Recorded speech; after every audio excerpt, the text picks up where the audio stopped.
because we don't understand how life formed. It is difficult to estimate this probability. The likelihood of a complex molecule like DNA being created by random collisions of atoms in a primordial ocean is fantastically small. In an infinite universe, it would happen in some places, but they would be very far apart. If we want to find advanced intelligent life, our best bet is to listen for radio signals.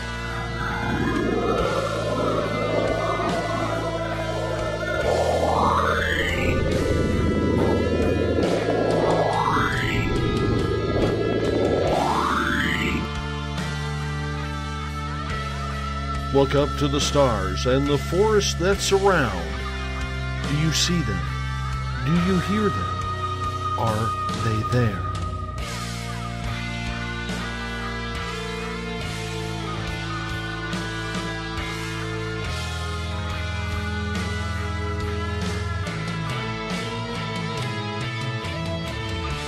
SpacedOutRadio.com presents S4 with Forest Moon Paranormal's Eric Cooper and friends.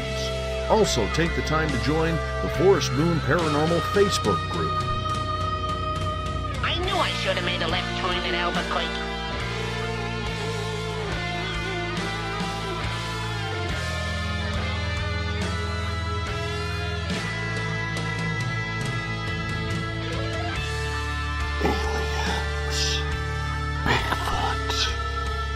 Conspiracy, Area 51, Dogman, Ghosts, Cover-Ups, UFOs.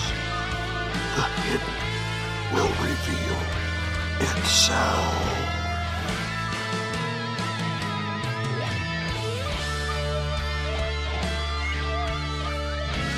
It's one small step for man, one giant leap for mankind.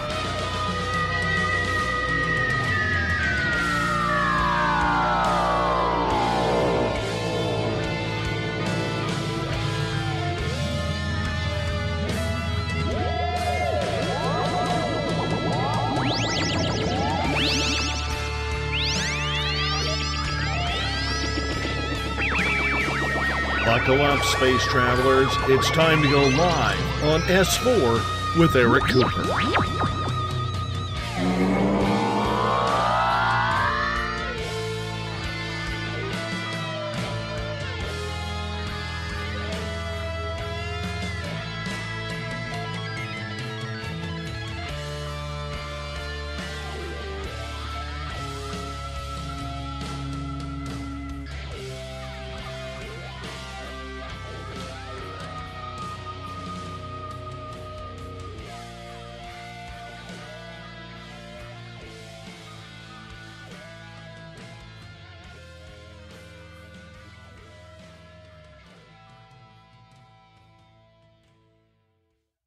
Good evening, ladies and gentlemen, and welcome to S4 with Eric Cooper, broadcasting live from the beautiful mountains of Concrete, Washington. And now, without further ado, your host, Forest Moon Paranormal's own, Mr. Eric Cooper. Hey, good evening, S4ians. How are we doing tonight? Yes, it's a very warm mountain evening here in Concrete. It's tonight we're going to have a very riveting show. Hopefully we don't piss off too many people, but facts are facts. And so I got to say, next week, you can't miss our show next week. Next week we're actually going to have a 1-year anniversary S4 party. Yes, S4 is 1 year old this month. So next Saturday night we are having our S4 anniversary party, followed by the Saturday after that, the 15th, we are doing a round table. The 14th, if you're local, is public paranormal discussion at the Lone Star at 11 a.m. And the 15th is paranormal training for the team. It's going to be at Annie's Pizza at 2 p.m. And it's going back into alien races and abduction again. So tonight we have with us, we have Corey, myself, Markham, and Everett, like we always do. And we're not talking about Trump. Trump's the least of our concerns. His cabinet is what we need to worry about. And this isn't. If this sounds like it's going to be a religion bashing show, it's really not intended to be.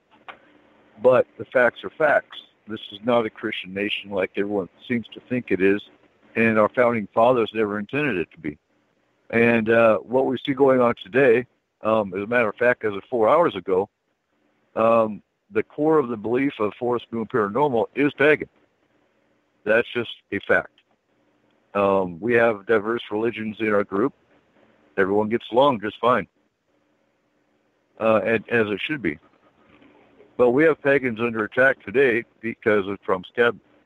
And our founding fathers never intended that to be. That's why we have the Establishment Clause and the separation of church and state, which some in the cabinet seem to think, oh, the Constitution was never meant to be separation of church and state. Yeah, bullshit. Mm-hmm. The religion was never intended to be mixed with the government, not in the least. No, they didn't want to have something like England where you had a national church that was just as much into the politics as Parliament was. Exactly. So without further ado, let's discuss the Constitution and our founding fathers. Who wants to go first? Well, you just took the class, so get us started. Well, you know, and it's funny because I took political science here, last year. I've taken constitutional law, which I'm just now finishing up. I took the criminal justice system. I had a really good refresher in the last year. But that's textbook. It didn't really go into religion. It did. This constitutional law class, oh my God. Yeah. First Amendment, there's like a whole chapter, just on freedom of religion. Second Amendment, we can go into the gun rights, which is so twisted today. I mean, we'll talk about gun rights if you want. But back then when the Second Amendment was written, you have to understand those guns that everyone's talking about that we supposedly have the right to own today, which we do to a degree. But those were designed for the militias. The militias were all replaced by the National Guard. Today we have the National Guard because we didn't have National Guard back then. We had militias. And the guns back then, they were muskets. They weren't semi-automatic weapons. They weren't, oh yeah, let's take my AR-15 and make it into an automatic weapon. Yeah, really? Automatic weapons are military grade. They belong in the military, not in civilian hands. But well, one of those. Anyway, I kind of disagree with that argument because had the founding fathers had machine guns, the Second Amendment would have covered them. I think it was covering the state of the art of the weapon itself at the time, and unfortunately, the state of the art was muzzle loading flintlock. Here's my thing though, because I got into a discussion with for my 5-page paper on constitutional law. I actually had to research and look up all the firearms regulations for Washington State. Each student had to look up their own state's regulations. So now I'm pretty versed in the firearms laws of Washington State anyway. But I agree that there should be limitations on magazines, with the exception of handguns. Handguns, you should have as many bullets as you can carry because that's self-defense. But really, you need a 30-round clip for an AR when it's meant for hunting? If you have to use 30 rounds to shoot a deer, maybe you shouldn't be hunting. Yeah, I think that's one of those arguments. It's like, oh yeah, we have to have our ARs are hobby guns, okay? Anybody that goes hunting with one of those is just they're not they're just not hunting guns. I don't care who says what about them. It's like if I take my Mosin Nagant out in the woods, if I do hit a deer with it, the damn thing is going to it's going to ruin the meat. So, there's I can understand concealed carry to a point too, but I do think anyone that goes out and buys a firearm should have a card that has shown that they are certified in gun safety. Because any Joe Schmo could walk in and buy a pistol. I don't know what kind of training he's had. You and I have had military training. We're well versed in weapons. Yeah, and I've had the concealed carry course. Right. But not all states require a concealed carry course. You can just walk in, fill out an application, do your fingerprints, and you're concealed carry. You may not have ever fired a pistol in your life. And now you've got a 9mm or a 45. And I'm sorry, but the whole argument about, well, I carry it, so if there's a shooter in the mall, I can take them out.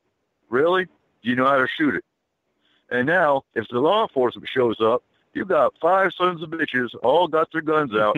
Who's the actual shooter? Exactly. They brought that up in my course. It's, you know. I mean, seriously. Yeah, it can be having a weapon drawn in a public venue like that can get your ass shot off because the cops are going to come and they're going to see, like I said, it's okay. You've got somebody at gunpoint. Who's the villain here? And Trippin brings up a good point. Now, I want to talk about this for a second. Mental health check as well. Washington State is, I believe, the only state that actually has Department of Health and Human Services on their background checklist.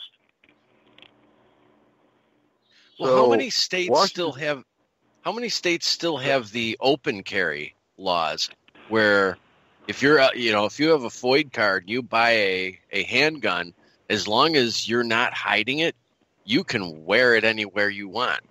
Arizona, North Carolina is an open carry. Well, I think Washington is too, because I've seen a guy in the pawn shop just about a month ago that had one strapped to his hip. And I was so tempted to walk up and snatch it out and say, "Yeah, okay, you're not trained properly, jackass." Washington is open carry, and it is concealed carry by permit only. Yeah, North Carolina's that way. Actually, there's a bill moving through the North Carolina legislature that would make open carry would be without permit, which I'm not sure. After taking, I used to think maybe it was stupid to have to have a course, but once I took that course, I think it's a good idea to have a concealed carry permit, because if you don't go through the educational process, one of the things is people are under the misinformation that if they have a concealed carry course or certificate, they can carry their gun anywhere they want to. You still can't carry it in a school. You still can't carry it any place that has right here at work, no firearms or weapons. I don't care what kind of certificate or what kind of license you have, unless you're law enforcement, you don't have a gun in places that prohibit handguns. And there's a lot of people that going around thinking once they have their concealed carry permit that sign doesn't apply to them anymore. It does. And they'll be harder on you because you should have known better if you get caught. Here's my opinion on guns, okay? And it's an opinion that I've had for a long, long time. I don't think you should be able to purchase and own a gun unless you have gone through a training course. That is a weapon. It is a weapon that can kill everyone else and you if you don't know how to use it right. You should have to take a course and be certified to own any gun so that you know how to use it. Because there's so many people out there go buy a gun, they don't know how to use it, and those are the ones that are going to get hurt or somebody else killed. As well trained with a gun as I am, I have still had accidents with guns. But they're also the first no one's been hurt, but it's just lucky, They're the first ones that jump up and down and say it's my Second Amendment right. Well, yeah, it's also your obligation to be trained in that weapon before you go hurt somebody. That's one thing the Second Amendment people tend to forget, that the Second Amendment even if we take away the argument of what kind of weapon it carried, the whole idea of the Second Amendment was to have citizen soldiers trained in the proficient use of firearms so that they could be part of the militia. Right. And that part just sort of seems to get forgotten.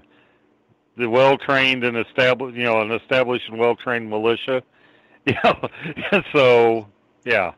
It was supposed to be, yes, you have a right to bear arms, but you also had the responsibility to be trained in the proficient use of that firearm, and if called upon, you were supposed to, jump into the fray with that firearm.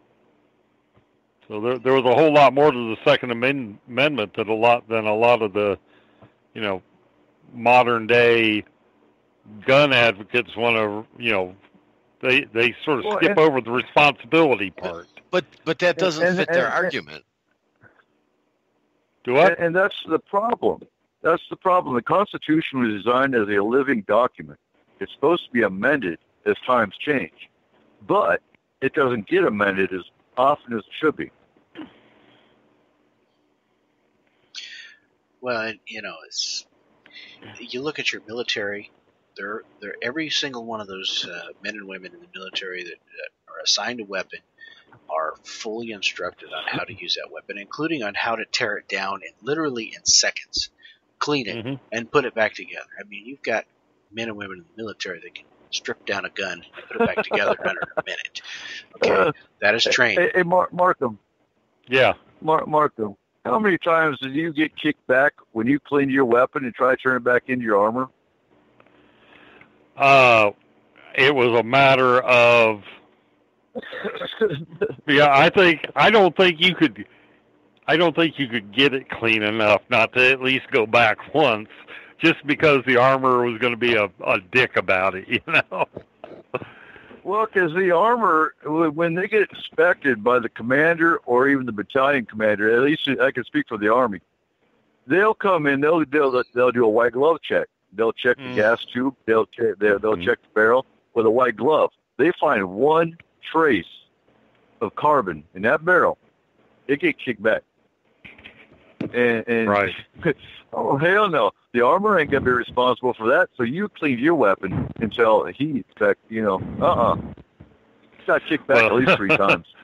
Oh, you remember, well, we those of us that ex-military remember the old saying, crap flows downhill. So, yeah. Yep. So, talking about our founding fathers, and we were discussing this before the show, but according to, what was his name? There's this historian, Robert T. Handy, that no more than 10%, probably less, of Americans in 1800 were even members of congregations. And when we're talking about our founding fathers and how this is such a Christian nation, it's not. It's not because, and this is going to piss off a lot of people who listen to our show, but facts are facts. When you look at the 56 signers of the Declaration of Independence, Thomas Jefferson himself was a deist. 2 of them were Unitarians, and it's going to come up later in the show, but the Treaty of Venice, I want to say Venice, I'll look up my notes, but it was quoted by George Washington that this country was not founded on Christianity. And that's a quote from George Washington. So where do they get the radical side? And I'm going to say this: there's radicals in every religion. There's every religion has radicals.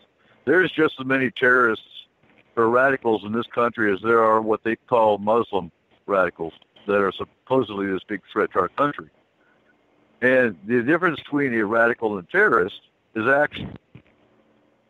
I got into this discussion with my domestic international terrorism professor, as a matter of fact, and he even agreed. There's just as many radicals here, and the difference being some old white guy that walks into a Planned Parenthood and blows it up or shoots people up, they don't call that terrorism.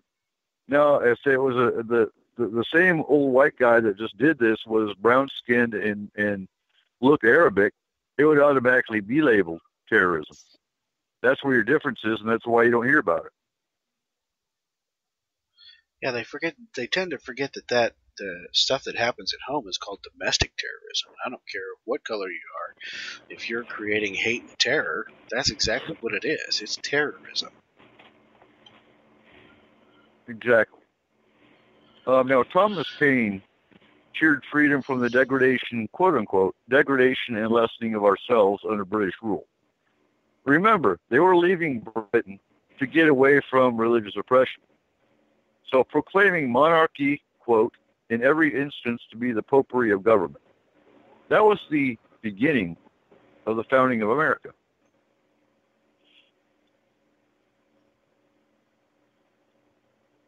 You still here? Yeah. Yeah. I'm here. You gonna interject? We were But listening you're to on you. a roll. Yeah. So, getting away from, well, it's not completely getting away from the reason religion comes up in this conversation is because of the fact that everyone calls us a Christian nation, and that goes back to our founding fathers. Now, talking about slave owners, 9 of our own presidents were slave owners. George Washington, though, was the only president of the 9 that freed his slaves.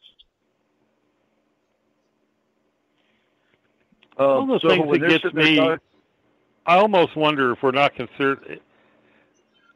I think one of the problems with the conception of, or how people can think of the United States is, we all know the Thanksgiving and the Puritan story, and then we know we think we do, and then you have the founding fathers, and I think somewhere in between, the two mindsets get mixed in a pot to the point where, yeah, we're a Christian nation. Where when it comes to the founding fathers, that really, they were more concerned with keeping religion out of the government so that you wouldn't have a Church of America like you had a Church of England. That was a political force in its own right. They wanted to avoid having a national religion. That's why that whole, separation of church and state exists. It wasn't saying and nowadays it's gone too far the other way. You can't, if you're religious, you shouldn't be, that they don't seem to have any common sense when it comes to that divide. It was just meant to make sure that we never had government and religion getting in bed together, making a religio-fascist state type of thing. They never wanted that to happen. But couldn't you say that the United States becoming a Christian nation was a numbers game? That admittedly there were more people under the Christian faiths that were here, so they pushed their agenda with the government using democracy. No. The whole Christian nation aspect didn't come around until the 19th century. They didn't call it a Christian nation back then. Because like I just said, and that's coming from a historian that not no more than 10% of the Americans in the 1800s were even members of congregations. But back then, like I believe it was Trippin that mentioned it, that church buildings were used for town meetings because it was, one, a bigger building, and two, they didn't want to meet in the local saloon because they didn't want a bunch of drunks talking at the town council meeting. And that makes sense. Yeah, I think it does. But honestly, and even In God We Trust wasn't put on our money until the 1950s.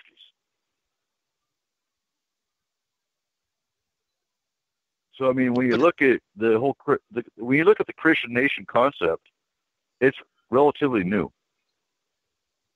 It's just very loud.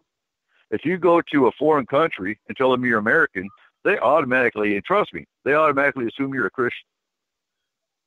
Well, when I was in Iraq and they found out we were pagan, oh my God, they got excited. They're like, huh, you're not a Christian? Well, no. But you're from America. Well, yeah. America's a Christian nation. Everyone's Christian. No, not really. So you got to look at the outside concept of what America's supposedly as well.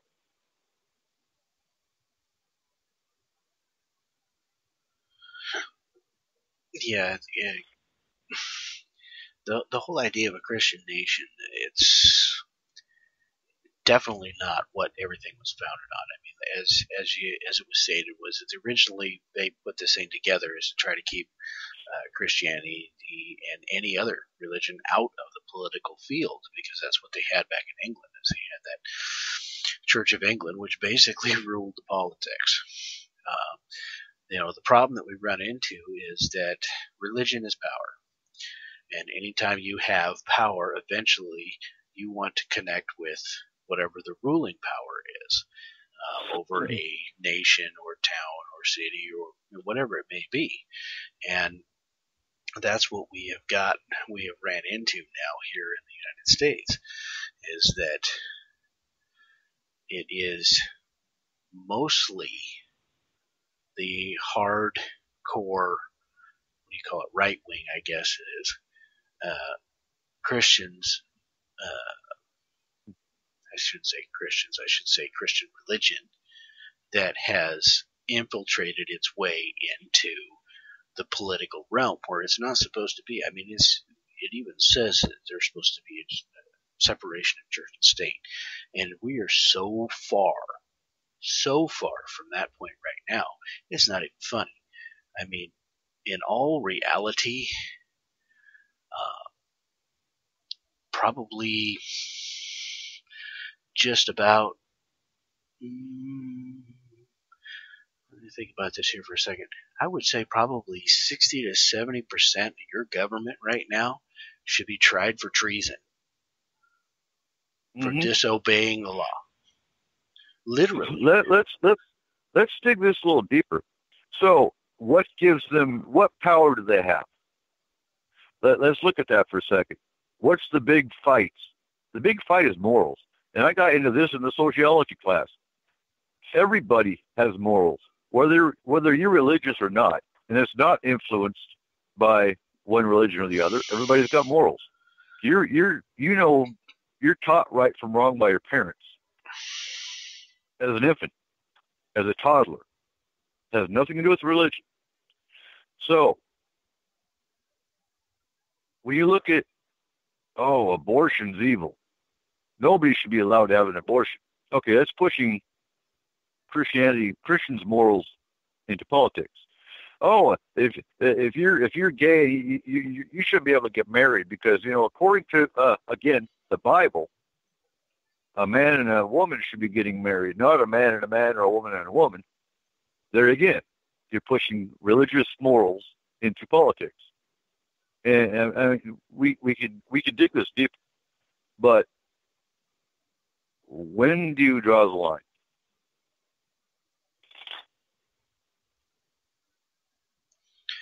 Well, and the interesting thing about morals is that, everyone talks about morals as, it's supposed to be the morals part of the thing is supposed to be oh so great. The problem is that you can have good morals and you can have bad morals. You're right. Everybody has morals. The question is how good are they? Mm-hmm. But are those arguments really moral based or are they belief based? If you're bringing gay marriage into the discussion because the Bible says this, is that more of a belief because you believe in the Bible? What about the religions that have no preconceived disagreement with same-sex marriage? You could have good morals. What about polygamists? What about polygamists? They get what they got coming to them. If Anybody wants that more than one anybody wife, good luck anybody to wants to be nagged by more than one person, more power to them. No, I get what you mean. Yeah, too many. I think the way you've got these people that say, "Oh, the Bible was written by God and it's infallible." Well, bullcrap, people. It's been rewritten. Most of the Gospels weren't written by the people that they're attributed to. They were written 70 years after the fact, and sometimes more. And it's just a matter of, okay, that is what one group has decided to use as their, guide to the galaxy. Mm-hmm. And I don't think it's a legitimate, I really don't think it's that legitimate an argument. Well, that's to why say, well, the Bible says no. It's like, well, so what? What's the Bible? Why I mentioned morals versus belief.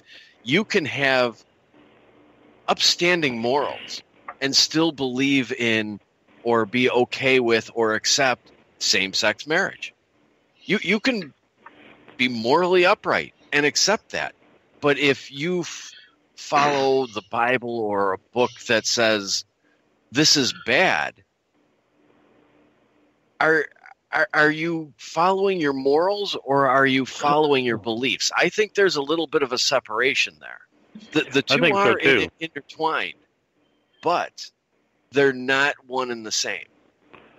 And I think I think we should look at morals as, okay, if you're doing something, and I'm going to just throw a broad net out there. Everybody that's listening to this, if you're doing something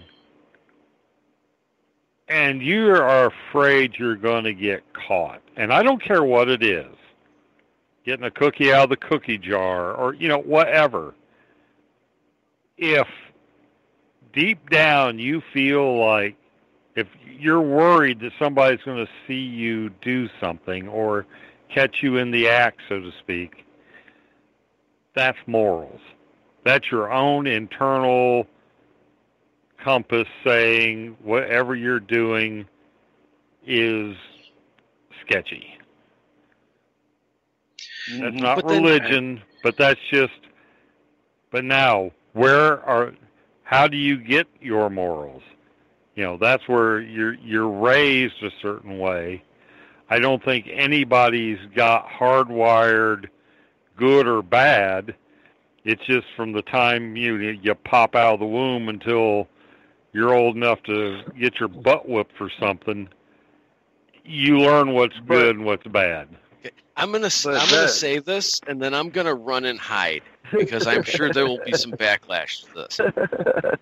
Couldn't you use the argument then that religion corrupts morals? Because there are a lot of people who do a lot of immoral or questionable or bad things based on religious belief. Agreed. Mm-hmm. Okay, so look at the wars. Yeah, all wars we've had have been based on religion. Okay, I'm going to put this in here. So I want to read a definition of moral. Okay? Moral, a person's standards of behavior or beliefs concerning what is and is not acceptable for them to do.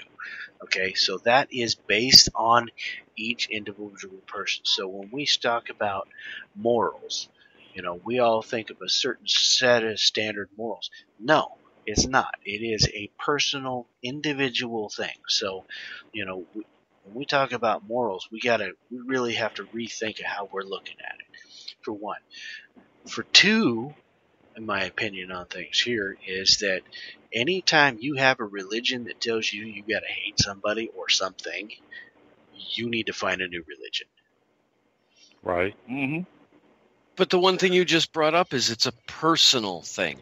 And I think a lot of people don't want to have to make decisions or judgments for themselves. They want somebody else to tell them what they should do, what they should think, how they should act. And where many religious leaders can twist that into people, my congregation, you need to do this because the Bible tells us we need to do this, or whatever book tells us we need to do this. So then they don't have to have, in a sense, they don't have to have morals because they're not even making their own decisions. And it's not always somebody making a decision for them. It's also somebody to blame. And that's well, why it's advocating your own personal responsibility to some moral or religious voice. It's like, well, killing's okay as long as, you know, the preacher says it's right good, or, you know, the state says it's okay. You know, it's like, look at the Crusades. How that was going to kill them godless, you know, Moors and heathens over there. And in a lot of cases, they were a hell of a lot more upstanding and a lot more civilized than the Europeans that were going over there to invade. Oh, and we've got BTO in the chat now. Outstanding. BTO listening, and you got questions, by all means, pop them up. So getting to our founding fathers real quick, most of them were actually Masons as well. And as we were discussing before the show, Masons, so the Freemasons took seriously the principle that men should worship according to their own conscience. They didn't dictate which religion you're supposed to be. Masonry welcomed anyone from any religion or non-religion as long as they believed in a supreme being. So, I mean, there you go. What was wrong with presidents being Freemasons? I don't think there was anything wrong with any president being a Freemason. I think at the time, there was a big division between people who were educated and people who were not as well educated. And I think at the time, the Masons were a place where people could join, express ideas, exchange ideas, and move forward. I don't think there was any. I don't think there was any underhanded dealings with any of these signers of the Declaration of Independence being Masons. Look, you know, there again, we look back at what they were originally trying to do. They were trying to get out of underneath the rule of the English church to have their own government that said, hey, we're going to keep government separate from religion. They wanted to be able to do their own things in their own personal time. I mean, if you look at it by definition, you could look at the Freemason group as its own religion itself too. Almost like they are. Yeah, in a sense. One of the things to keep in mind is the Founding Fathers also saw the corruption of the Catholic Church and the corruption of the institutionalized religions as a whole throughout the history of Europe.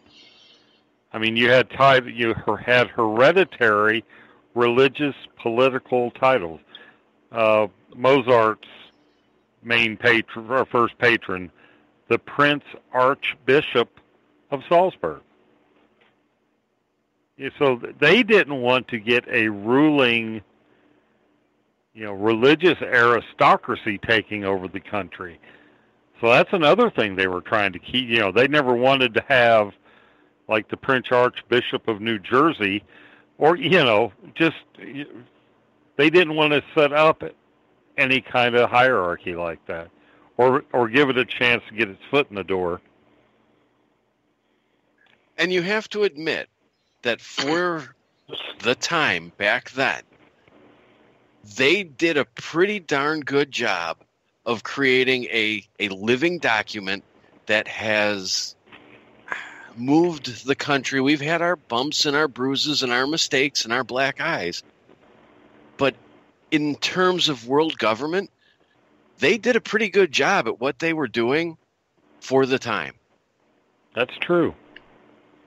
Now, you got to look at the fact that it has to be a living document, because just look at how in the preamble, we the people. That's what the document was written for, were, we the people. Well, their idea at that time of we being, we the people, were landowning, males. White males. And in their way of thinking, only someone who had skin in the game should have been involved in, and that's one thing I think we've lost that probably shouldn't have been lost, is, people that have to be responsible, people who have to be, managing a farm or managing property, should have a voice in how things are done.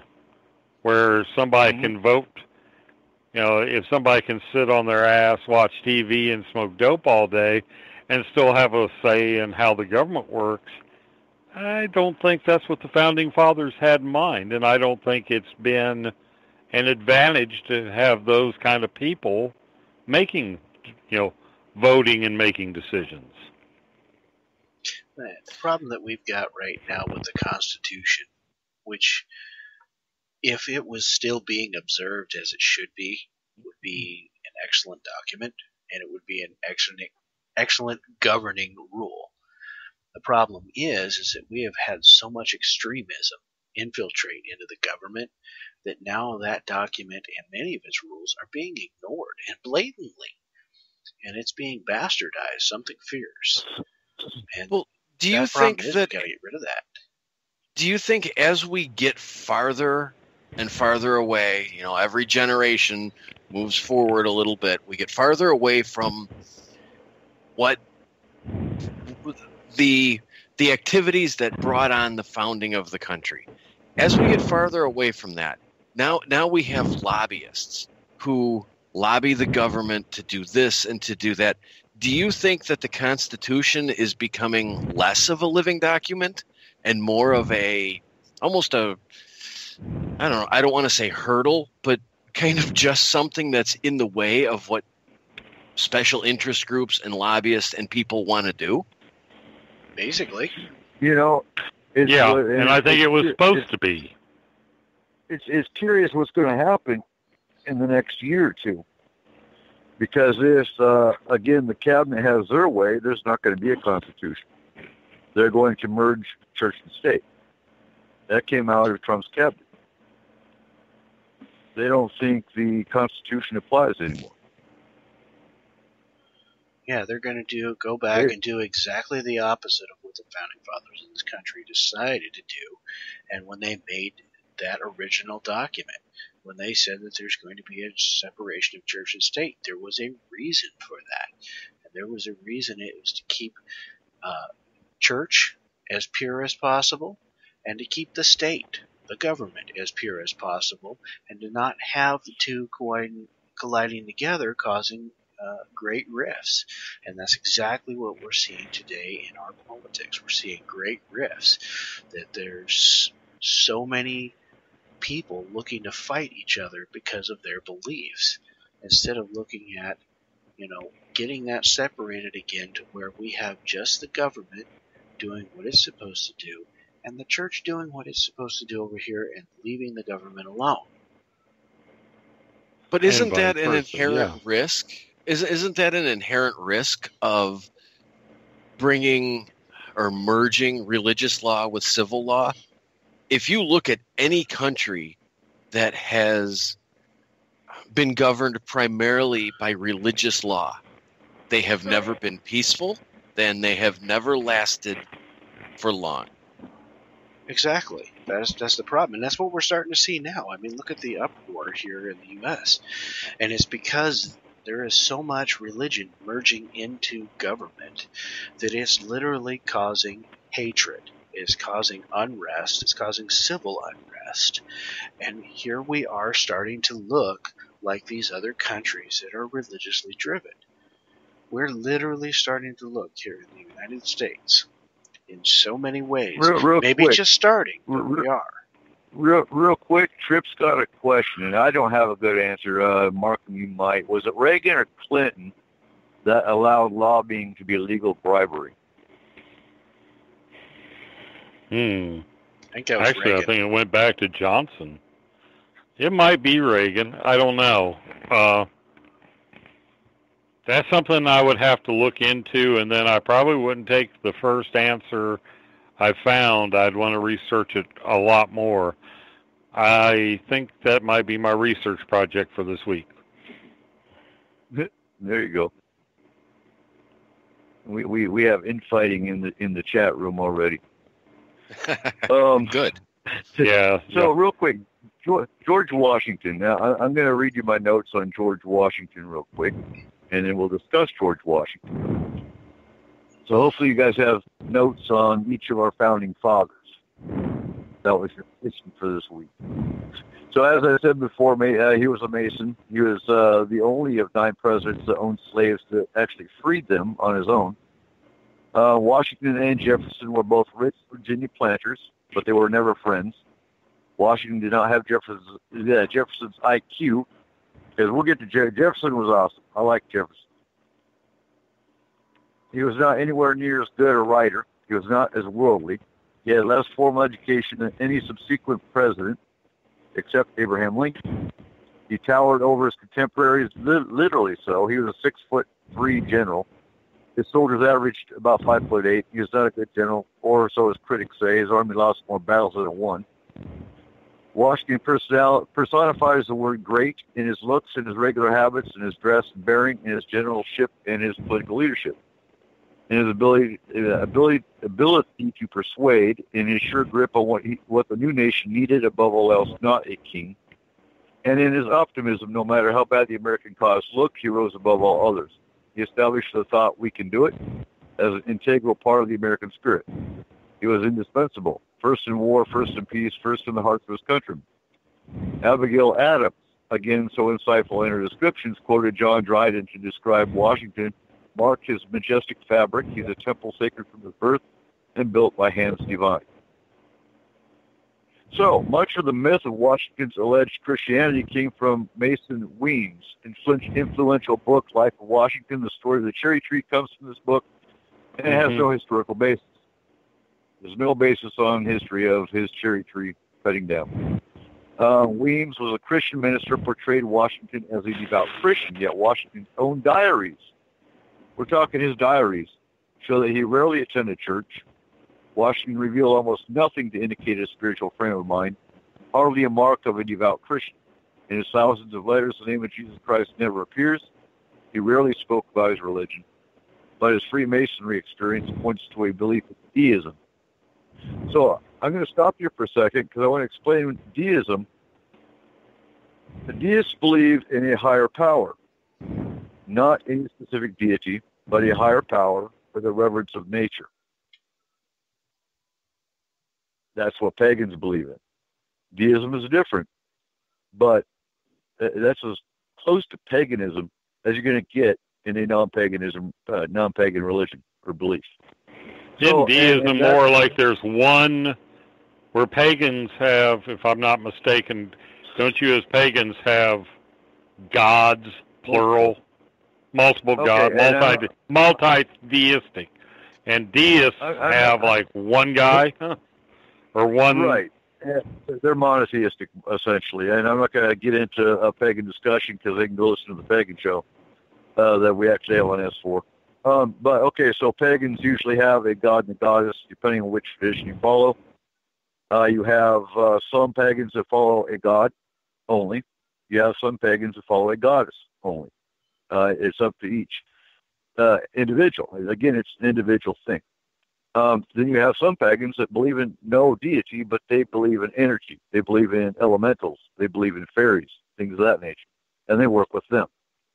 So that's pagans in a nutshell. And there's a whole, I did a whole show on I think I did that special edition show after there was something on Spaced Out Radio that irritated me because one of the guests was slamming pagans and talking shit about witchcraft and whatnot. I was like, oh, hell no, because too many people don't really know what pagans believe or what they do. So I did a special edition show just on pagans and the paranormal. But yeah, deism is as close to pagans as you can get without being a pagan belief. So, just to interject here real quick, you guys were talking about lobbying. Go back and look up a 1953 ruling of the Supreme Court decision in Rumley v. United States. I think you'll find your answer there. Mm-hmm. I have to look at my law dictionary because yes, I actually have a law dictionary now, thanks to my constitutional law class. Or Corey, you could read that to us. Good. How much time do you got? Okay.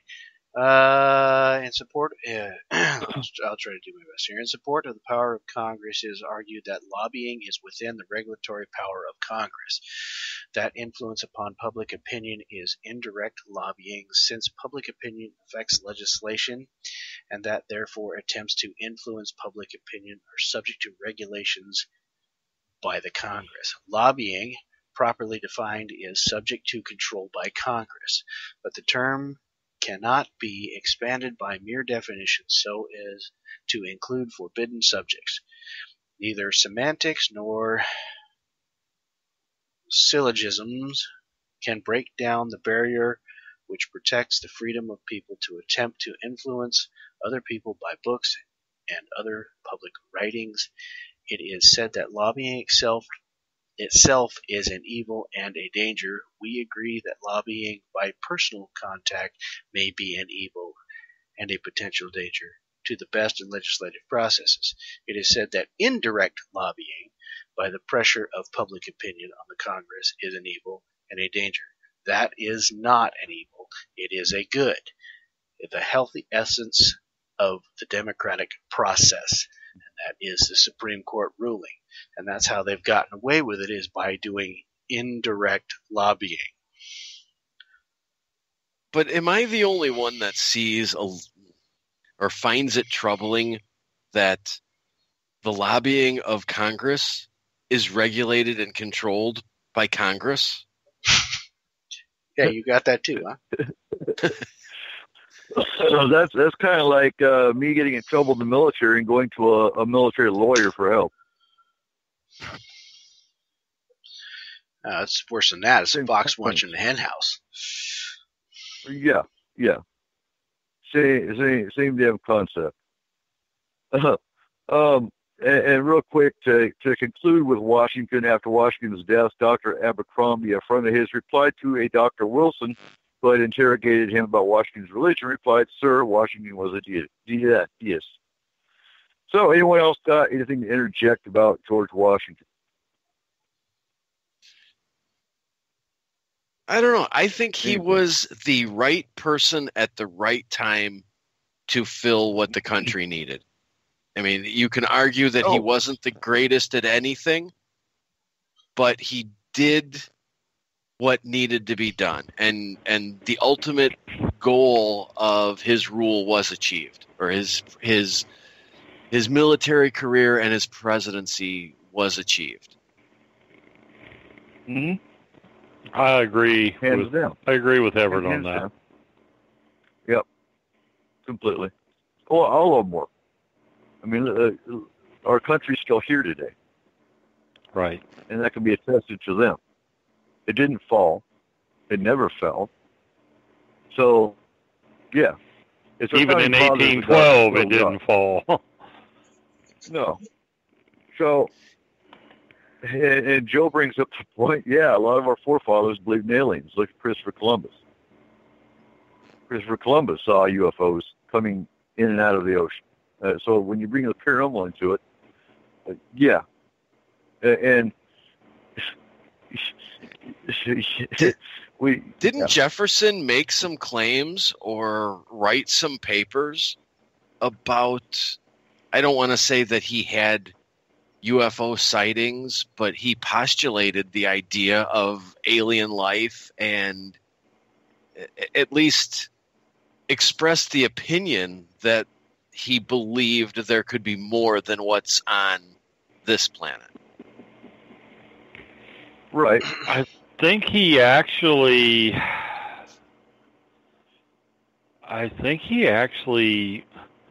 had a eyewitness account. Didn't we discuss that in the presidential show? I don't know.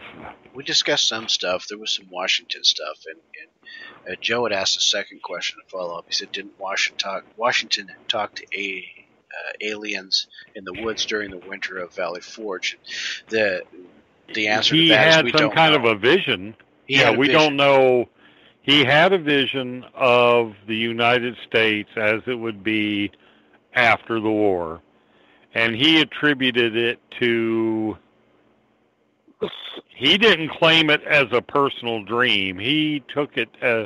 He always claimed it or explained it more as a vision given to him from an external force.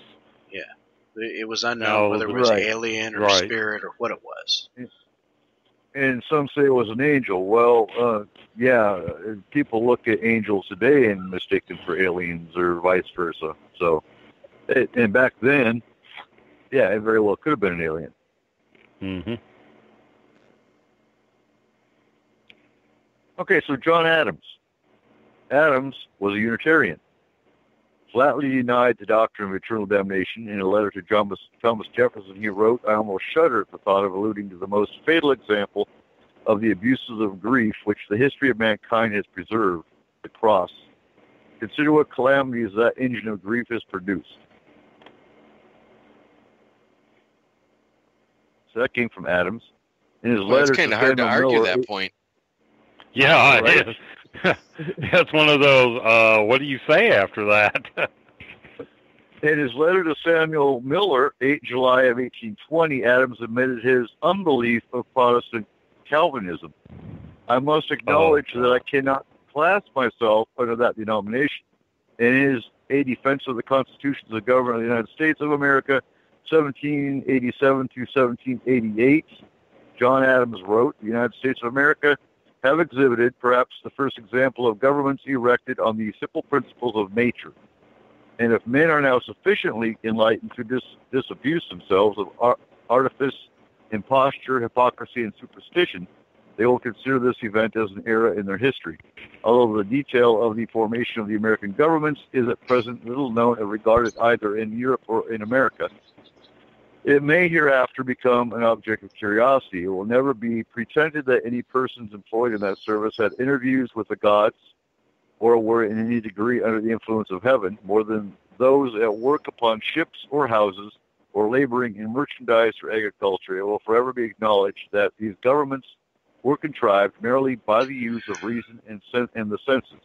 13 governments of the original states, thus founded in the natural authority of the people alone, without a preference of miracle or mystery, and which are destined to spread over the northern part of the whole quarter of the globe, are a great point to gain in favor of the rights of mankind." It seems to me very obvious by just what we've seen so far, the different founding fathers that have been obviously and very openly stated that they weren't Christian, that they were some other type of religion that they had going on. It made it very obvious to start out that this was not created as a Christian nation, as so many people want to say that it was. It's just plain as plain as the nose on your face, Even with their own beliefs, though, even with their own beliefs, I think they did a good job of setting aside whatever they believe and coming together and forming a government that really had, at its outset, no intention of involving religion, whether it be their beliefs or anybody else's. Exactly. It's only in modern times it's bastardized that. And it's going to get worse, and I'll say it again, with the cabinet we've got, who likes to twist the Constitution, just like to twist everything else, to go against anyone that's not of their belief. I almost get the feeling from the writings and what the history behind the Founding Fathers that they were much more in favor of an enlightened populace following natural law than any kind of religion or any other kind of system. Because if you adhere to the tenets of natural law, things solve themselves.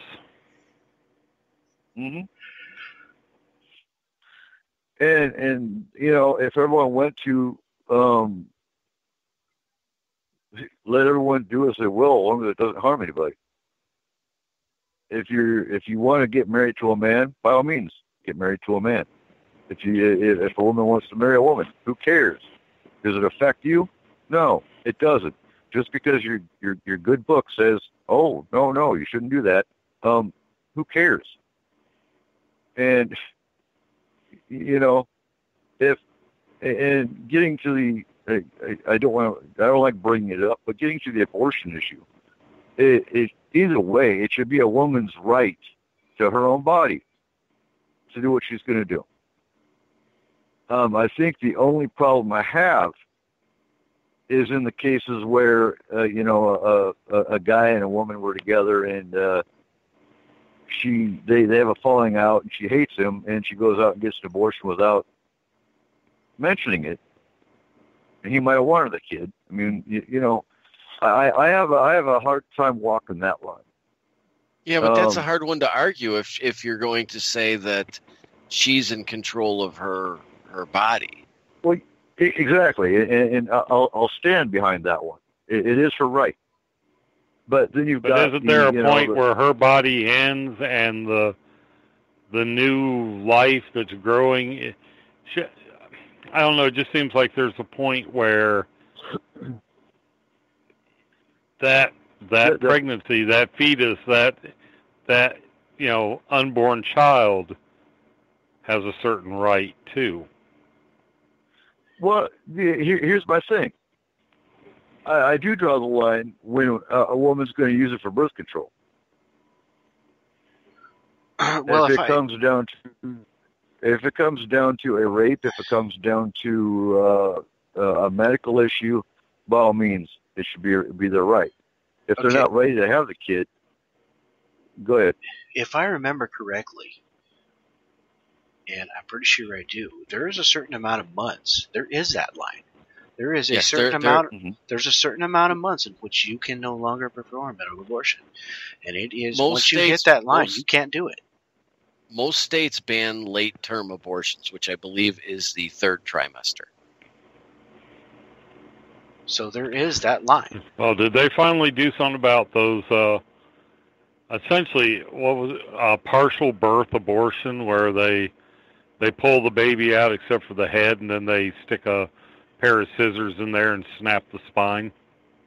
Yeah, I mean, at that point, it's murder. Okay, I don't give a shit who says what. That's murder. That was a viable human being, and as a medical practitioner, that man or woman, that doctor chose to take a pair of scissors and decapitate that child. That's murder. Yeah. That's not medical practice. That's not medicine. That's murder. The thing is that when you're pregnant, you have some time to decide if you're going to have an abortion. And if you have to sit on it for 4 or 5 months and wonder about it, you should have made that decision sooner. I do agree that at a certain point, that unborn child has rights, or at least, I'm not exactly sure how to phrase this, but it becomes a life. At 3 months, I think it is, isn't it? I believe so. Well, I thought it was 6. embryologically, I believe within the first month, you start to form a neural tube, and I don't know. I think that we do need. There's a happy medium, or a common sense between the belief that from the moment of conception it's life to until it's completely born and breathing free air, it's life. But that somewhere in there's got to be a point.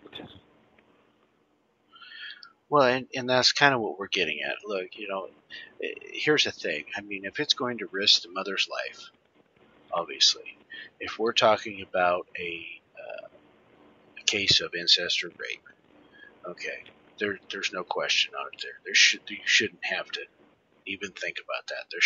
That shouldn't even be a thought.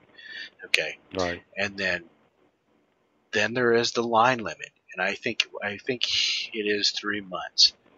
And the bottom line is if you go past that 3 months, you're having that kid. You had 3 months to make that decision. There shouldn't even be an issue. And at that point, yeah, you've now got a life going on. But, again, we're talking about, if this were men that had to make this decision, the ones that are doing most of the ruling, I guarantee you there wouldn't even be a question on it. Right. Government would just say flat out whenever. So the bottom line is we got to have some respect for the women in our lives in this world, and say, look, okay, yeah, the medical field has come up with, there's a line here. This is what we got to, make sure of. But there are some circumstances that no matter what, you have the choice. Yeah, but in a way, the pro-life faction, they make it so difficult. I mean, even they don't label people pro-choice; they label them pro-abortion. I'm pro-choice. Right, yeah. I don't care if you have an abortion or not, but you have the right to choose. Yep. It is not my child. It is not my family. Here's the thing. Did you, and I know you guys, I'm not going to Google it, but I know you guys remember the quotes of the Republicans that were going, oh, she got raped, she probably deserved it. And she doesn't have any right to an abortion because, well, she is a woman and she probably deserved to get raped anyway. Those were quotes from the Republicans. I mean, come on now. And these are pro-lifers. Seriously? Well, like I said, there's got to be some common. The problem is within all these extremist views, either way, there's no common sense. No, there's not. And that's what's happened. Common sense has slowly become an endangered species. And it's just in order to save lawmakers or judges from having to do their jobs and actually think about something, they've tried to just turn it into these black and white, cut and dried decisions with no humanity and no common sense attached. And that's a recipe for disaster. But, it could still be a black and white decision if people began to compromise. Mm-hmm. Once everybody compromises and it makes a sensible decision that's based on common sense and other factors, you can basically make it a black or white decision if it's based on common sense and compromise. It's a problem when you have, both extremes going in their directions and all they do is argue and throw mud and nothing changes, nothing happens. And that's well, not I just don't think the they want abortion anything issue. to happen. That's not just the abortion issue. That's Right. politics in general. Well, here again, I don't think it's. I think there again, that's a deliberate thing. You can sit back. You can sleep with your whores. You can snort your blow. You can do whatever take bribes from your lobbyists, and you don't really have to work for a living as long as you throw that, well, we tried, but they stood in our way argument, that gridlock argument. I think that's just a cop-out excuse for not doing what they were sent to Washington to do. Well, here's the problem. Here's the major problem, and it is, and we want to look at some real tight reality here, is that you have got politicians in office using religion for their greed. And that's the bottom line of what it is. When you look right at it, and you can see that you have a whole section of politicians right now that have put together a program that's going to throw 22 million people off of health care, completely disassemble Medicaid that elderly people need, among others, children too. And they don't care. And get rid of Planned Parenthood, which everyone wants to associate with abortions, but they don't really do as many abortions as everybody thinks. Most of them actually help people with their families and women with health care. Well, hold on. And Planned Parenthood is more into women's health. Exactly. They're into cancer research. They're into women's health in general. The percentage of abortions they perform is so minimal compared to the other services they perform. I mean, and I know you've, I don't know how often you get, have you seen the protesters every once in a while at the Mount Vernon Planned Parenthood, Corey? I just want to flip them off every time I go by. Like, really? Yeah. Isn't one of the biggest expenditures of Planned Parenthood providing mammograms for women who can't afford them? Yeah, it's cancer research. It's cervical research. Cervical and mammogram cancer checks. And that's like a significantly larger amount than any money they use towards funding abortions. There is no federal money used to fund abortions. I don't understand why we're having this argument then. There should be no argument about Planned Parenthood. There isn't, and that's the point that I'm getting at, is that these guys are using their religious right thought for their greed. They aren't really even religious. They aren't following the religion. They're nothing. They're just using that. They're saying, oh, we're Christian and we're right, and this is the right way to do things because of this. And it's not. They're just using it for their greed. Basically, what this whole bill comes to, the one that they're putting forward right now, is a huge tax cut to all their buddies. The top 2% getting a huge tax cut, and all of the pharmaceuticals and the insurance are all getting a big, huge tax cut. And then on top of that, being able to raise premiums on everyone that they want to, and then take, one of the great things that,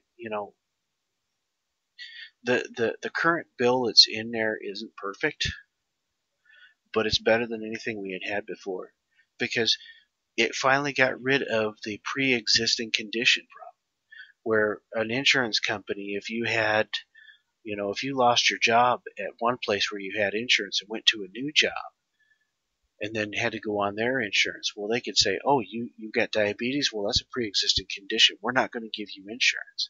Well, they got rid of that. And now the people have to give insurance because it's being paid for. It's not like they aren't. But, they're looking at getting rid of that again. So, if I have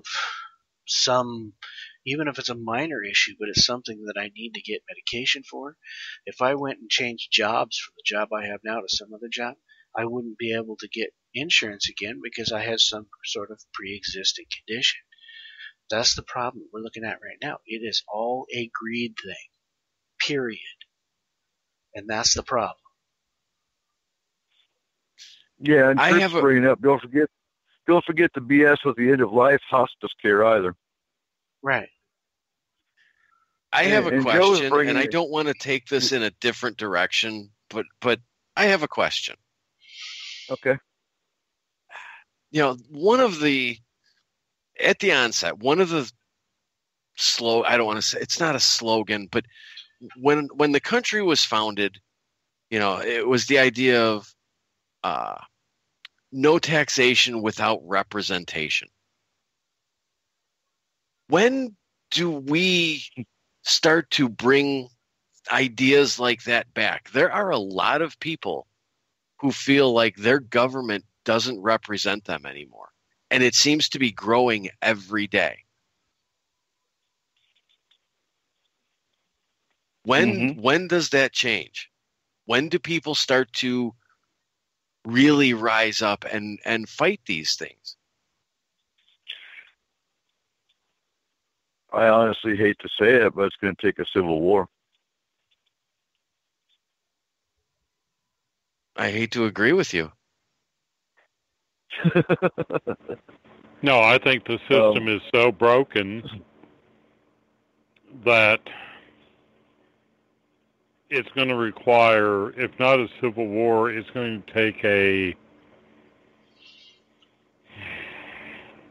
don't know what the right, it's going to be catastrophic, whatever it is. Even if it's not an all-out civil war, something catastrophic is going to happen to break the inertia, to make things move forward. I just question it. That might do it. I just question it because you look at like even everybody's local House of Representative member. How much do you really relate to that person anymore? To be a member of the government, you have to have so much money. You have to have the time to go out and get more money and fund your own campaign. It's hard to relate to somebody like that when essentially politics has become a career. You kind of make your money in the corporate world or get rich or however you do it. And then, maybe as an afterthought, I'm going to run for run for office. I'll be honest. This is just my opinion, but the only politician that I know of that I can think of right now that seems to relate with the common man is Bernie Sanders. He's the only one I ever see that actually always constantly fights for the common man. I don't see anybody else. But it really, really boggles my mind how the Democrats, as ignorant as they were, actually thought that Hillary could beat Trump. It really does. They would have got their foot back in the White House, their foot in the White House with Bernie. Hands down. Bernie would have slammed Trump to the ground. What in the hell were they thinking by thinking Hillary was going to beat him? Seriously. They weren't. I think they were going on name recognition. Look, there was no name recognition. There wasn't anything else like that. It was all planned.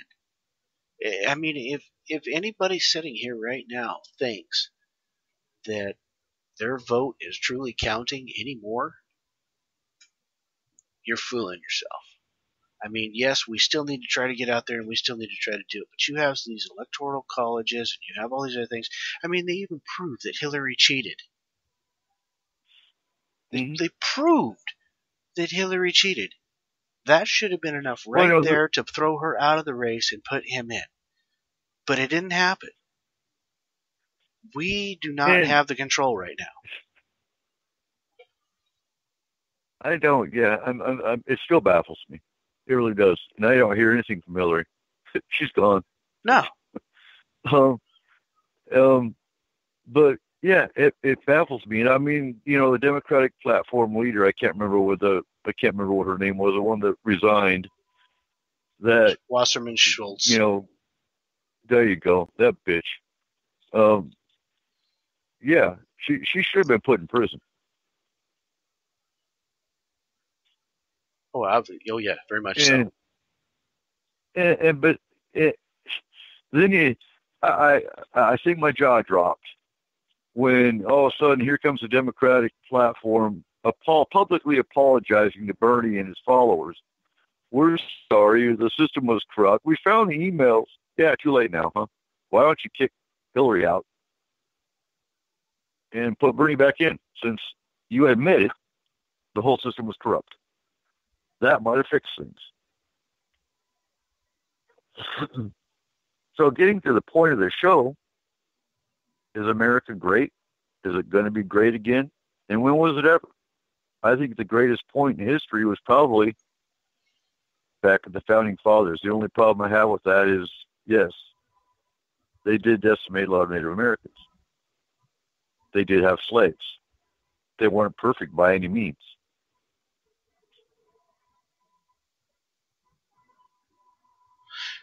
And the point was brought up I think at different times, different aspects of America have been great.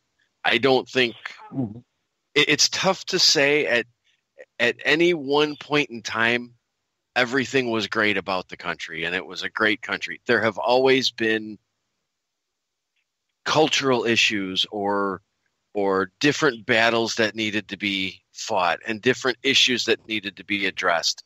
But I think throughout history, we've done great things. We've had aspects that have been great, but overall, I don't think, and again, I'll run and hide when I say this, I don't think you can honestly say that there was any point in time where the country was really great.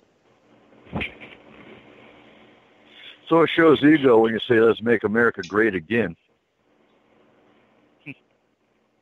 You know, what's great?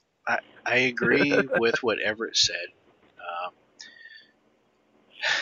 I'll be honest, though. I tell you what, when you compare the United States with a lot of the countries, not all of them, but a lot of the countries throughout the world, in comparison, there was a long period of time that America was the great one. And it has been, really and realistically, it has been for a long time. But since, and there's going to people who are going to hate me for this, and I really don't care. Since the Reagan era, this country has started to be in trouble. And it has slowly started to go downhill from that point. And in the last, since a little before 2008 was when we really started to have serious problems. And this country, no shit, is in trouble right now. Yeah. I don't care how you look at it. I'm gonna disagree with you a little bit because I think it started before the Reagan era. Because, in the 40s, 50s, 60s, we were a manufacturing economy. Right. After the 60s, we began to turn into what's called a service economy. And the lifestyle of a population on a service economy is a lot less than it is on a manufacturing economy. With a manufacturing economy, you're exporting goods, you're moving goods, you're selling things, you're growing. With a service economy, most of the money kind of just circulates in the same little area.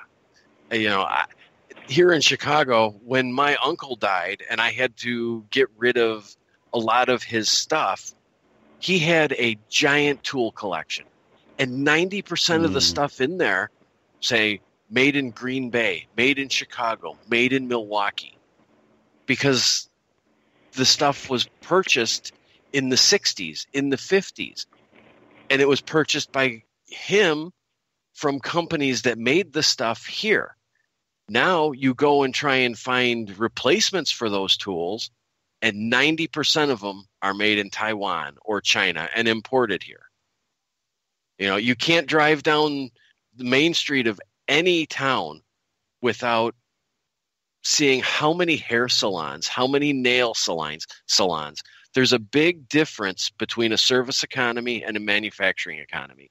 And that didn't start with Reagan. That started back in the late 60s to early 70s when we really started importing goods. Yeah, I mean, all your best stuff now seems to be made in either Taiwan or China. You know, we used to be the number one manufacturer of steel and steel products. Now there's a lot of the stuff that's coming out of China, and it's nearly as good as the American stuff and way cheaper.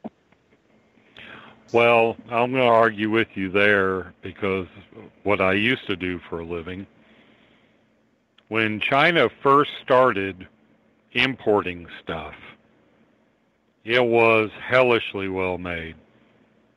I mean, I would have stacked up an elephant crescent wrench against a Craftsman. I had, that it was cheaper and it was well built. Somewhere along the line, the Chinese realized, it doesn't have to be built well; it just has to be cheap. And they the put vice, mercury in it. well, it got to where they use less. The materials weren't as good. The crescent wrench I'm talking about that I bought 30 years ago, that when I was a mechanic, I still have. But if I were to buy an equivalent, I couldn't find a Chinese-made equivalent to that Chinese wrench today. They're made. They're very cheap, and their idea is, well, screw it. We're charging you so little for it that you can break it and go buy another one. Trip has a question. What does America actually make anymore? A mess. We actually make quite a some bit. Some precision stuff. I think Starrett is still in business, and they make precision, like micrometers and stuff like that. Let me rephrase that because I'm not sure exactly what he's asking. But where does America make in America anymore? Yeah, sure, we make cars, but how many of them are made in foreign countries? Oh my God! You look at the content. I had a raging hard-on for a new Mustang. Part of it's from China, part of it's from Spain. It's not in America. It might be assembled in the USA, but there's French, Chinese, and Spanish parts. But even with the car thing, there's a whole marketing labeling thing now. A friend of mine bought a car and he was foolish for thinking and not paying attention, but it was made in North America. He made the assumption that it was made in the U.S. It was made in Mexico, and it was assembled from parts from everywhere from Japan, China, Taiwan, Mexico. Technically, it was assembled in North America, but nobody in the United States really benefited from that. Well, the saying in Tennessee, back when in the early 90s and late 80s, the saying in Tennessee was, buy a Chevy S10 made in Canada or buy a Nissan pickup made here in good old Smyrna, Tennessee. So it was the Nissan badge was being cranked out right there, 40 miles from where I was working. I worked with, or I knew somebody who worked at one of the Toyota plants down there in, I want to say Kentucky, I think it was. Yeah, they have some in Kentucky. At the time, they were taking a lot of heat because the auto workers there were non-union. Right. And his argument was, I don't need the union. They're paying me more than the union wages. We're treated well. I have a decent job security. I don't want the union. Most of us don't want or need the union. And yet, there's the UAW out in front of the place picketing that these people need to pay their union dues. They need to join the union and give them money. Mm-hmm. Yeah, that's... Back in the 20s and 30s, I think the unions were necessary. You were still in the age of robber barons and stuff like that. I'll tell you, those unions are still necessary today. Been there, I don't think they are. I disagree, because I've been there, done that. I mean, I worked for a company at one point that was not doing well for their employees. They were kind of giving us a screw job. You'd have a boss that walked through giving everybody the eyeball like everybody was trying to steal from him, and they were all working their butts off for him. And you know what? It finally came down to where we brought a union in just so we could get some fairness. So I disagree on that one completely. There is still a place for unions, and I tell you what, unions are the one thing that keeps a lot of these other companies a little more honest on how they pay their people and take care of them. So, yeah. I can see your point, but I can also see that if you're an unhappy employee or things at your place of employment are not to your liking, you always have the right to go somewhere else. If you can find a job somewhere else. And there are certain times in this that we've had, such as back in 2008 and stuff, there wasn't any options for jobs. If you had a job, you were lucky. And the problem is there's still a lot of that. So that's not exactly a great argument just yet. But, you have a lot of unions that are trying to prevent non-union workers from working. I'm not going to say there isn't some corruption in places and there isn't some of it needs to be fixed, but there's still a need for unions.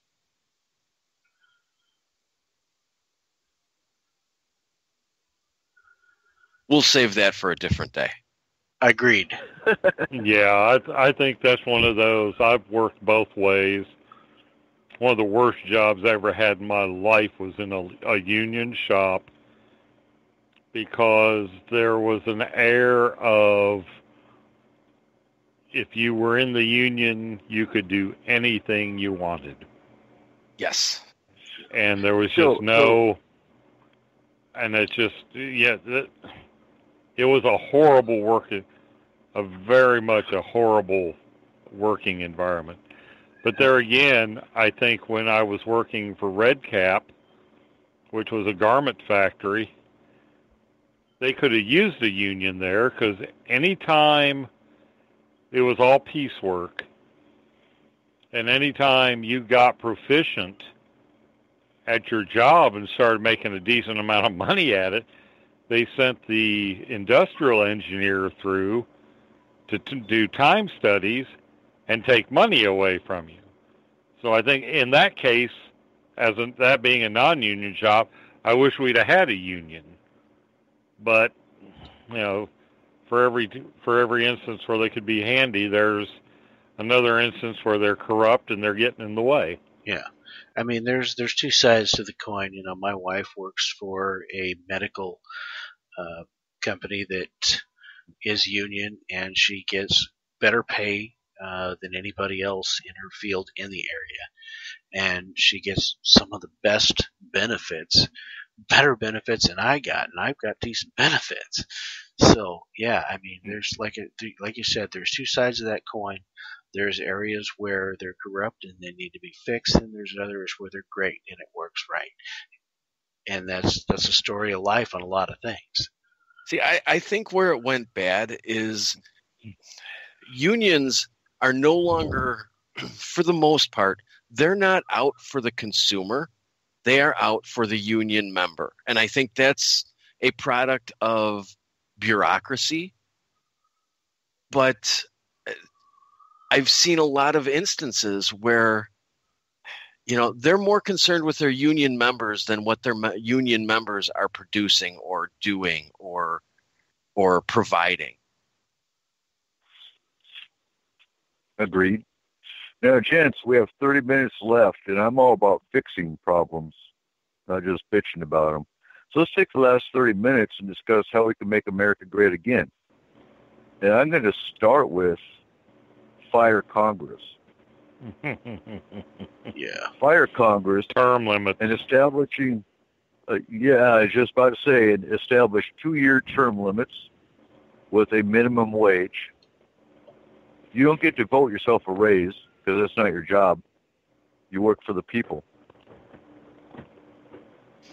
You know, to bring that back to And- the founding fathers a little bit, just to interject. Mm-hmm. Yeah.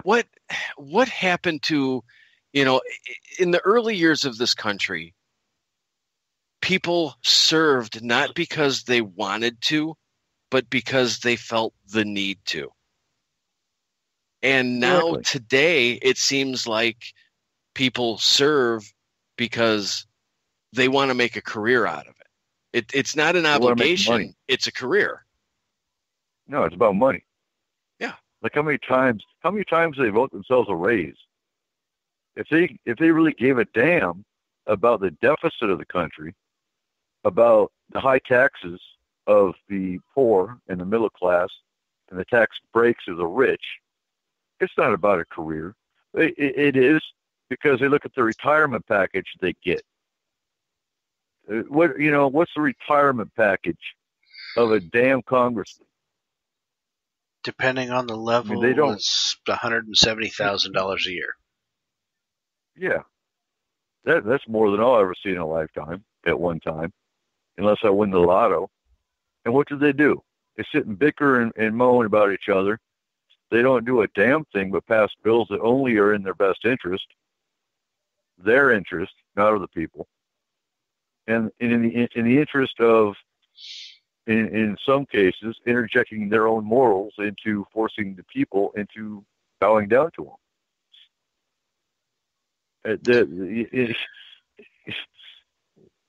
It's like, really? Fire Congress, reestablish it with parameters, and get a president that is for the people, not for himself. Well, and the It's bottom line impossible. is you don't even have to fire Congress. All you have to do is set term limits, make them have the same medical we do, and make them to where they have the same pay as we do. They'll fire themselves. Hey, give them all And Medicaid. if they got kids that are old enough for the military, they should be, join the First military. up. First ones to go in. Markham, you Yep. might be able to comment on this. Was it France back in the 1500s? You were expected to serve in the government, but the higher you went up in the government, the less money you made. There was something along the lines of you were expected to serve, and your payment or reward was the honor of serving. Yeah, I think some of that was the Chinese civil service, and the ancient Chinese. I'm talking, a couple thousand years ago, were some of the first to establish a certain level of education for civil servants, and civil service exams to get involved with it. Seems to me that the higher you got, the less money you made was out of one of the Greek philosophers. It might have been out of Plato's Republic, and then some Enlightenment era government tried to use that, and it didn't quite work. It had unintended consequences. I'll tell you. John, Go ahead. John Tider's making the comment, do you think we should relocate the capital to the Midwest? I just think the whole idea of a capital is put all the crooks in one place so you can keep an eye on them. I don't think in this day and age it matters where it is. Right. They'll do nothing wherever it is. Yeah. So I'm going to give you a little inside look at things because I've had the pleasure or displeasure, I don't know how you want to put it, of being in a political office. Okay. Mind you, it wasn't a high one, but it was high enough.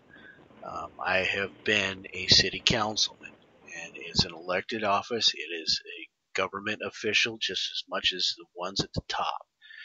And I'll tell you right now, every single thing you do in office is got 10 billion types of red tape, and every single other portion of the government is shaking hands with the other and stuffing money in their pockets.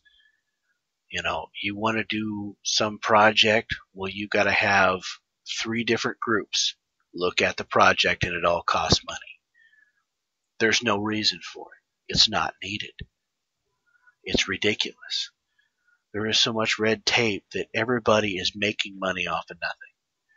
And that is the bottom line. I have seen it firsthand. And it makes you sick. Because you look at something and you go, this shouldn't be. There is no common sense for this. I should be able to set up this project. I should be able to talk to this section of the government. I should be able to have my stuff lined up, get my permit, and go. But that's not how it works. I may have to talk to this person and that portion and this portion of government over here, all these different agencies, and then they may talk to each other, or they may exchange money between each other before they even consider giving me anything to get a project done. And that is what goes on in government.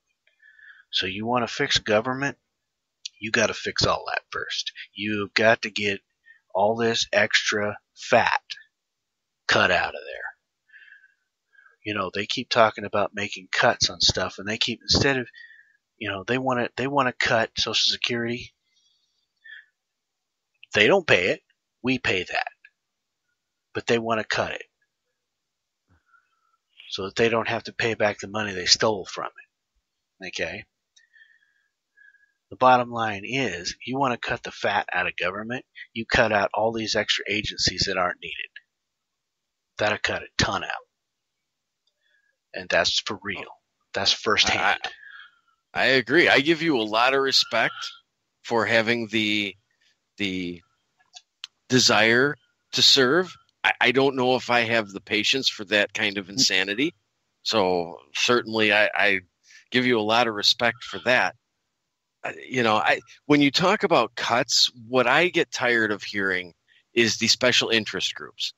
If I have $1 to spend and I can't, you know, instead of raising taxes, I need to cut.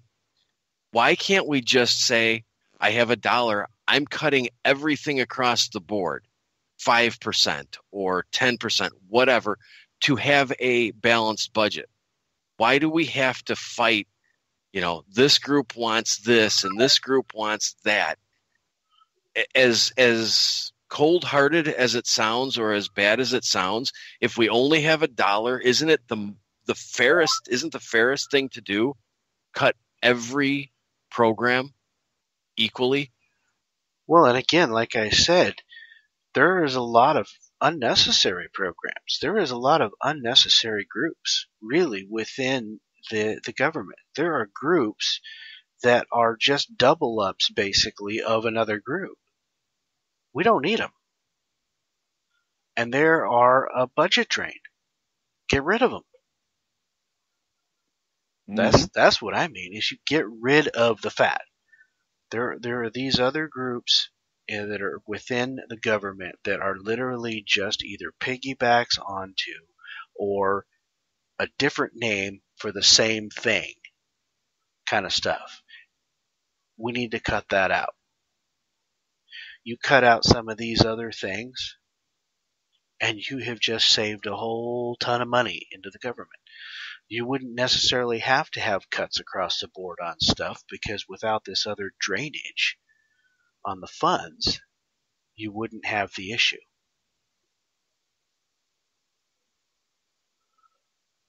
Not at all.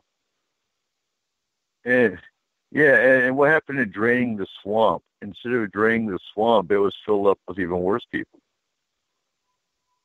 Yeah, but he had to drain it first to fill it up with all the muck he's put in there. Well, and the only addition that thankfully didn't happen was Sarah Palin. I mean, and there's a few others I could probably name, but it's just, wow. So it was brought up that in the Constitution, it also mentions that we can have a peaceful takeover. It's established in the Constitution. You have to scroll down to see where that was. Yeah, if you think a peaceful takeover would even be possible. I don't think it's possible. It's not. Because the moment that you showed up on the doorstep to do a peaceful takeover to try to fix things, they'd call in military, police, and everything else that they're paying. You're screwed. Mm-hmm. And how do you have a peaceful takeover? Somebody knocks on the White House door and says, "You're out, I'm in." You Well, literally, you would need the whole country to uprise almost at the same time with the same belief and idea to almost completely throw everybody out. And then you still have to fight the National Guard and the military that you know would be brought in almost immediately. And the big problem is they got everybody fighting. They're doing exactly what they want to do. They've got everyone fighting. All of your big groups, your big rich mucky mucks, your 2% have done their job. They've spent their money well, and they've got this entire country fighting with one another. I look in the chat room right here, and I see 2 or 3 people on one side and a bunch of people on the other side, and all they're doing is bickering each other about how they're right and the other person's wrong. And that's exactly what the rich guys have got them doing. And they don't even realize it. Look at your news feeds on Facebook. I dread looking at it every day. And we only have about 15 minutes left, and I want to say this. One of the reasons this show's very wonky tonight is, today, for example, we were discussing this before the show even started. And some might say I'm a religion hater, and to an extent I am. I believe everyone should have their belief, hands down. But I believe that belief is your belief, and it doesn't need to be spread to everybody else. That's my main point. Humans need a belief to thrive. Atheists aren't atheists. If they believe that light's going to pop on when they hit that light switch, that in and of itself is a belief. Do they believe in a higher power? No. Not everyone needs to have a higher power per se.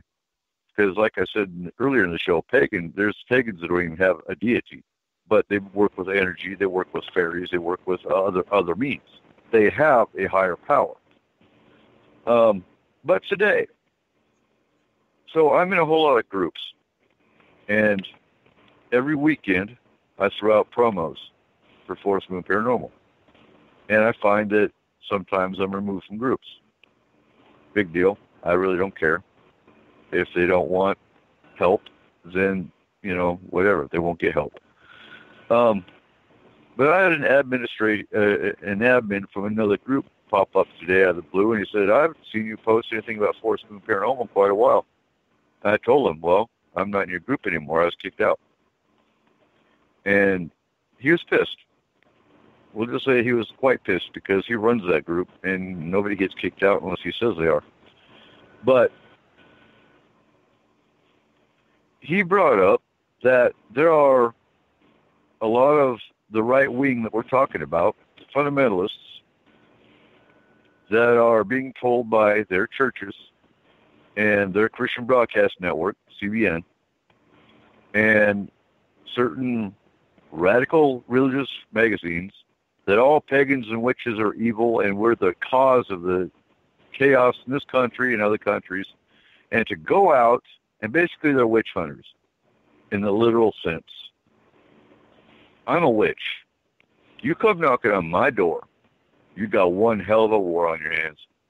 But there's a lot of witches and pagans out there that if it's found out that they are pagan, they'll get fired. Not because they're pagan. They'll find another reason to fire them. That's, easy enough.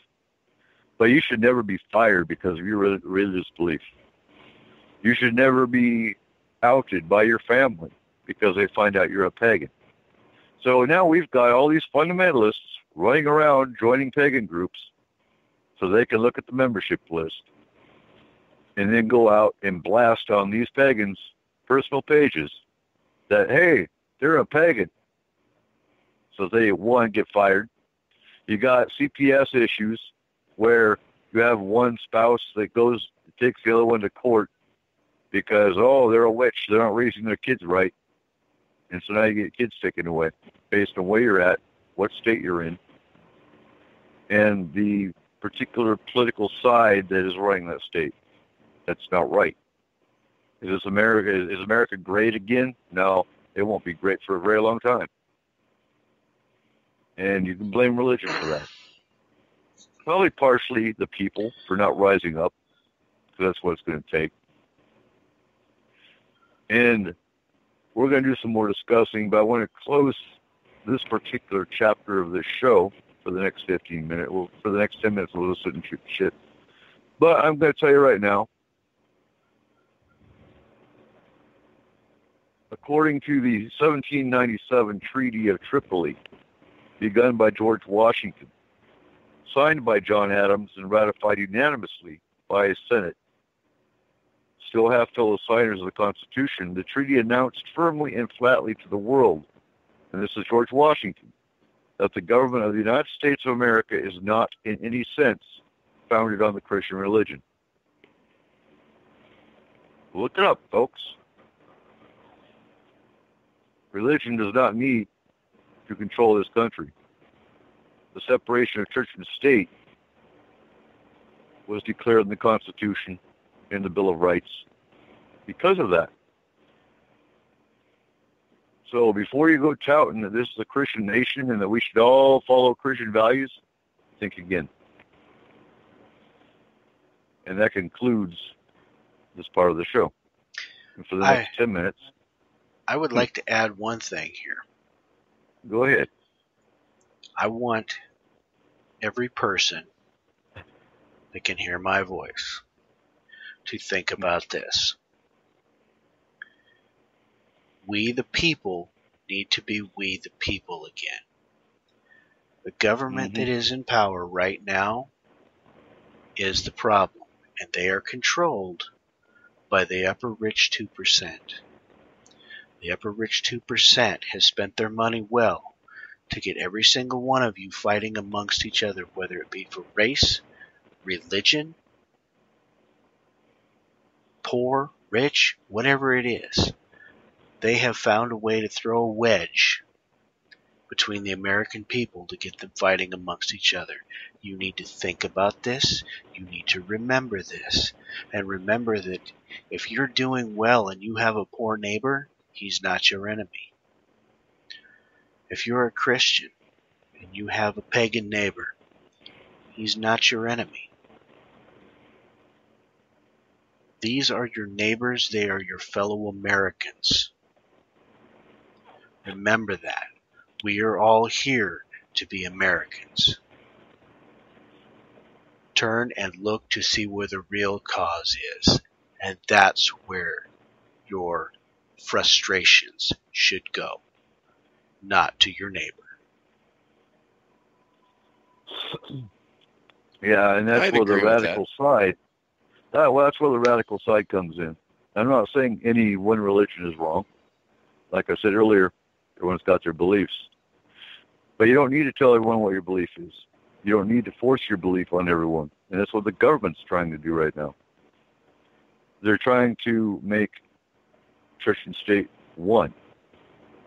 Look it up online. They're also trying to basically do away with what Obama did, in that they're trying to basically make the LGBT community go back into the closet. And other things. So, well, I think that's where, today everybody has a voice.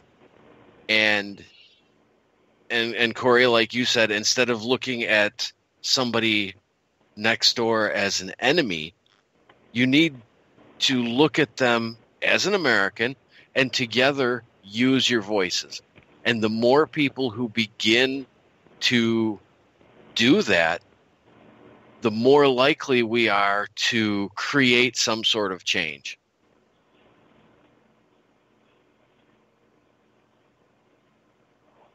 completely agree. Mr. Markham, you got some weigh in here? Well, I think Mr. Markham, there he is. No, I'm here. I'm listening. I agree. I mean, okay, I'm one of these people that in school I was the outsider. I very rarely made any friends. So when I ever got to a point where I made friends with somebody or got to know, I didn't give a damn who they were fucking. You know, the religion, all that. It was the person themselves that I related to. One of my best friends in the Navy was queer. You know, he got kicked out for being caught in the middle of a daisy chain in the lawn. Now, he and I had also gone chasing skirts at night, you know, so I guess he was batting for both teams. But, you know, I bring him up because it kind of, after the rumor mill got through, after he got caught down there, they got him out of our division just to make sure he didn't get the hell beat out of him. And I ran into him. And now here's a guy that I had spent a lot of my off time with. And I looked at him, I said, Ed, is it true that you're gay and getting kicked out of the Navy? And he looked at me, and the first thing he said is, does it matter? And that, I mean, it sounds like such a simple thing, but he could have hit me with a baseball bat, and it probably wouldn't have made any more impact. And I literally had to stop and think, and no, it didn't make any difference. And then he then he went on to say, sometimes you find yourself in a situation where your life is so god-awful miserable, you'll do anything to change it. And left it at that.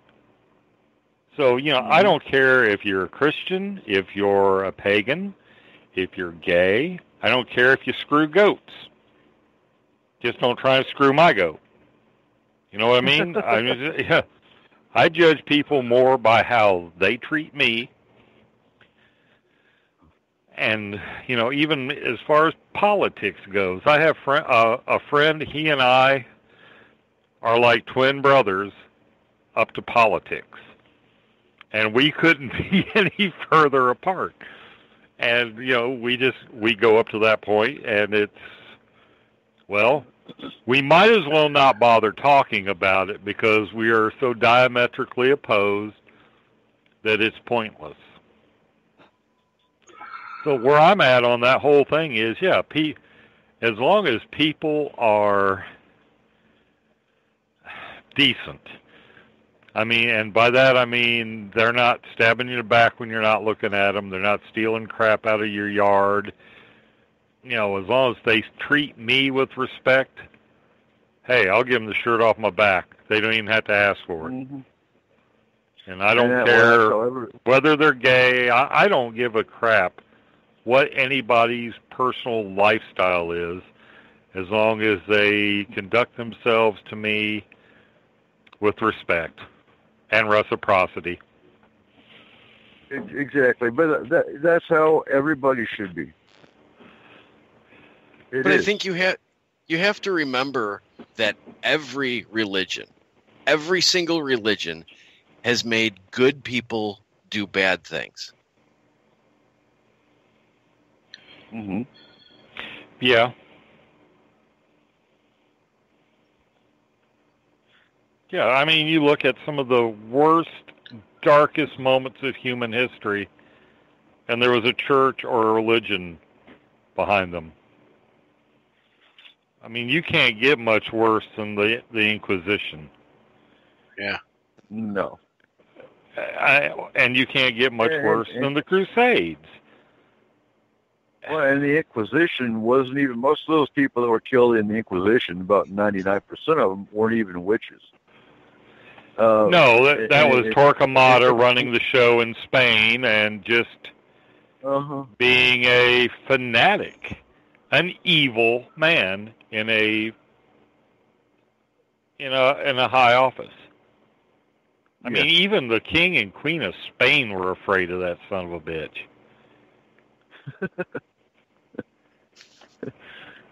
And folks, this pretty much wraps up another outstanding episode of S4.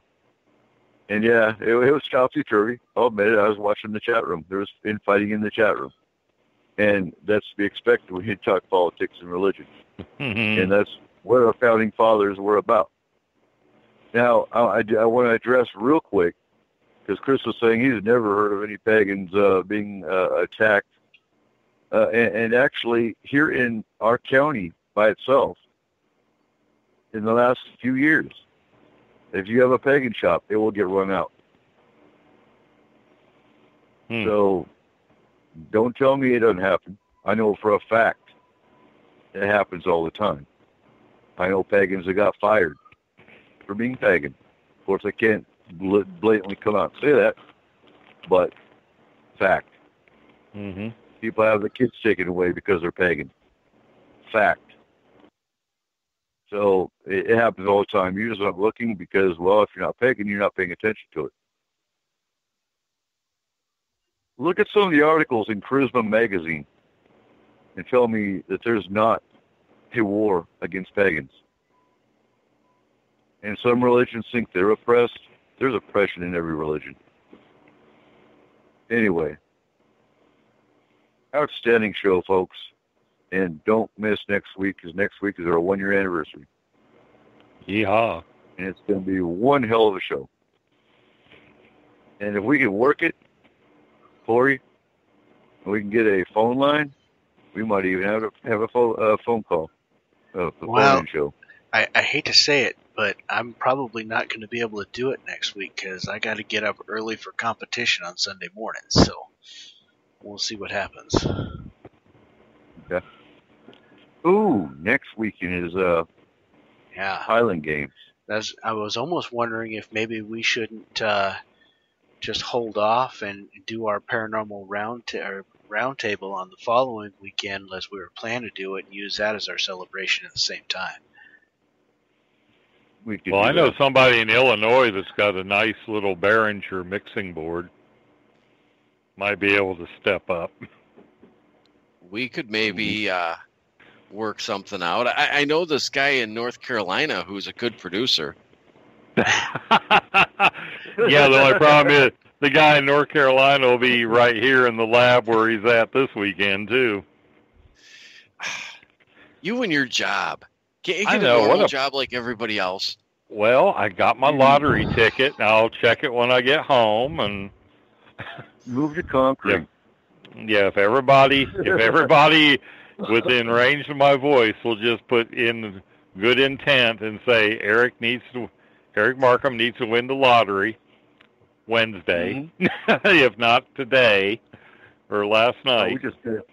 We discussed that at a round table. Yeah, universal minds. Yep. Anyway, y'all have a great 4th of July weekend. I know y'all had a great Canada Day. I think that was today. And we'll see y'all next week. All right, everybody. Good night.